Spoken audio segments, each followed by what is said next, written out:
রায়ের certified copy হাতে পাওয়ার পরপরই মহামান্য আপিল বিভাগে রায় মানে আপিল করিব। যে রায় পড়ে শোনানো হয়েছে তাতে সংশ্লিষ্ট ট্রায়াল ট্রাইব্যুনালের রায় অ্যাজ ইট ইজ বহাল রেখেছেন মাননীয় হাইকোর্ট ডিভিশন। যেহেতু আইনগতভাবে রায়ের কপি না পাওয়া পর্যন্ত এবং মহামান্য হাইকোর্ট বিভাগের রায়ের বিরুদ্ধে সংশ্লিষ্ট ফোরাম মহামান্য আপিল বিভাগে রায় না করা মানে আপিল না করা পর্যন্ত কোনো কিছু ওই রায় বিষয়ে বলা যাবে না। তবে আসামি দুইজনের পক্ষে রায়ে এটুকু বলতে পারি যে আজকে প্রদত্ত রায়ে আমি আইনজীবী হিসেবে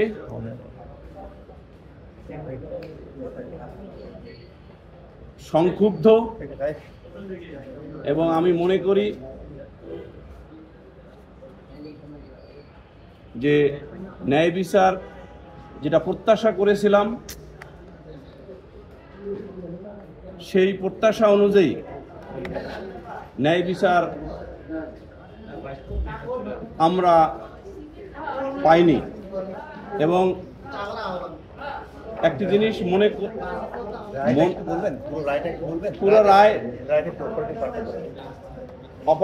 অপারেটিং পার্ট হলো সংশ্লিষ্ট ট্রায়াল ট্রাইব্যুনালের যে রায় দেয়া হয়েছিল এই রায়টি অ্যাজ ইট ইজ বহাল রাখা হয়েছে। অর্থাৎ সংশ্লিষ্ট ট্রায়াল ট্রাইব্যুনাল যাদের ফাঁসি দিয়েছিলেন এবং যাদের যাবজ্জীবন দিয়েছিলেন তাদের অ্যাজ ইট ইজ বহাল রাখা হয়েছে। আসামি পক্ষের আবেদন তার মানে খারিজ করতে আসামি পক্ষের জিওনের আইনজীবী আসামি পক্ষের আপিল কি খারিজ কার আইনজীবী সেটা একটু আপিল হলো ওর নাম হচ্ছে জিওন নট অ্যালাউড। আচ্ছা না আপনি কেন সংক্ষুব্ধ? আপনার পয়েন্ট অফ ভিউটা কি? কেন মনে হচ্ছে ন্যায় বিচার থেকে বঞ্চিত হচ্ছেন? আইনজীবী এটা একটু বলুন।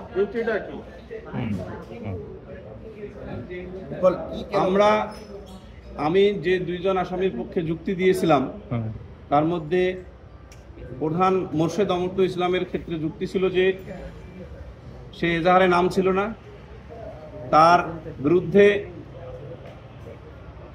যে চারজন সাক্ষ্যের ভিত্তিতে সাজা দেয়া হয়েছিল ট্রায়াল ট্রাইব্যুনালে সেই চারজন সাক্ষীর সাক্ষ্য অর্থাৎ তাদের জবানবন্দিতে সেই বক্তব্যগুলো নেই।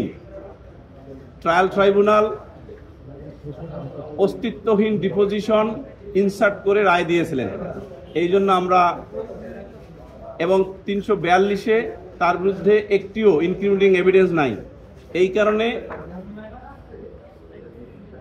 আমি মনে করছি যে ন্যায় বিচার বঞ্চিত হয়েছি, কিন্তু আইনের অধীনে আইনের মাধ্যমে মহামান্য আপিল বিভাগ ছাড়া আমাদের আর কোনো ফোরাম না থাকায় আমরা সেই প্রত্যাশায় রাখতেছি যে ইনশাল্লাহ মহামান্য আপিল বিভাগ এই বিষয়গুলি বিবেচনায় নিয়ে ন্যায় বিচার প্রতিষ্ঠা করবেন।